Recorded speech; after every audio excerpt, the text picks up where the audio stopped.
If you've got addicted and hooked to the hobby, keeping a fish tank in your life when you really feel like you want to take a break is amazing.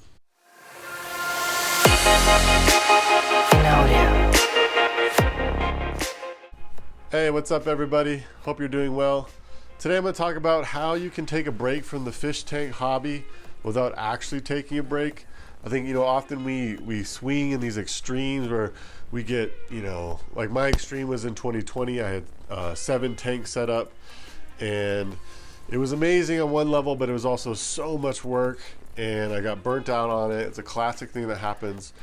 And now I'm down to 1 tank and I'm starting to consider and map out some new tanks. And I've had this 1 tank for about 1.5 years now. And it's been the best experience I've ever had, and I'll explain why. This tank has been so amazing is because I've actually figured out how to have it without any maintenance.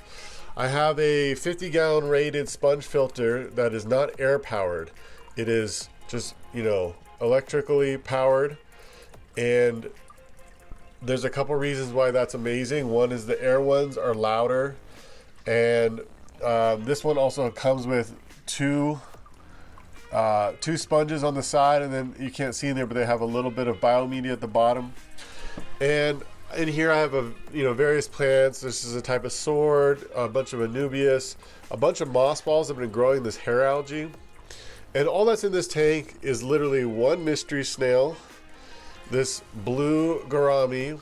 I have 2 bristlenose plecos, and that's it. And on one hand, when I was younger and had big tanks, this seemed kind of boring to me, right? I was like, I wanted, the biggest tank I could get and like 1,000 African cichlids and some big predatory fish and all this stuff. And there's still a part of me that wants to do that again, and I probably will to some respect.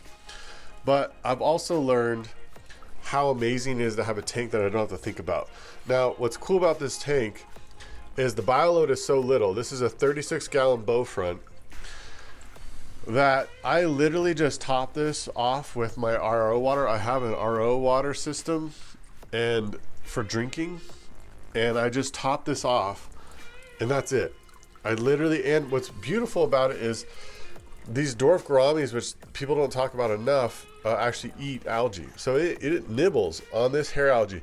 And I do have some pellets here, but I maybe feed it like once a week as a treat. It literally just eats all this algae in here. And of course the plecos do that and the snails do that.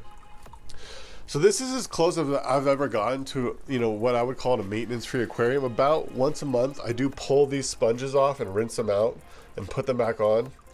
But that takes like literally 10 minutes. And I'm being 1,000% honest with you. That is all I do to this tank. And again, on some level, you're like, well, it's kind of a boring tank, but I don't know if how far you are into the hobby, but having a tank that I don't have to worry about, I don't think about it. I never worry about it. I never am wondering about the nitrates. I'm never concerned about even just feeding it. Like, you don't realize how much that stuff can add up over time, especially when you have multiple tanks. But even if I had this thing fully stocked and I had to do a water change once a week, that's something that you have to deal with. And I have 2 kids, and right now I'm just loving this. And again, going back to the theme of, I feel like I've taken a break from the hobby but while keeping a tank. And so that is my recommendation, is to find a tank size, find a stock limit, and find plants that are symbiotic to the system, and actually create like what it's supposed to be, right? Like there's no one going around in nature pulling water out and refilling it, although that does happen through evaporation and new rain. And I am adding, that is all I'm doing. I intentionally left the lid off to encourage more evaporation. And so about every 3 to 5 days, this water line will get below this black line here, and I will just top it off where just barely before it hits, this brace right here in the middle. And it works amazingly well. So this is my recommendation. If you feel like you need to take a break, do a super low maintenance. I'm serious. Like this is I think as close as it gets, at least for me, of where I would call it, you know, you can't call it maintenance free, but it's dang close.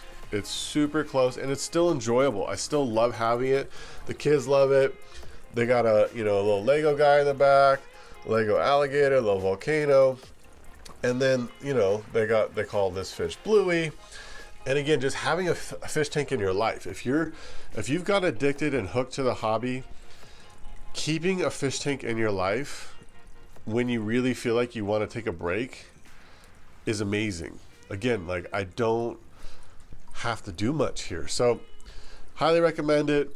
Let me know if you have any questions. But yeah, that's about it. Hope you're all doing well, and talk to you soon.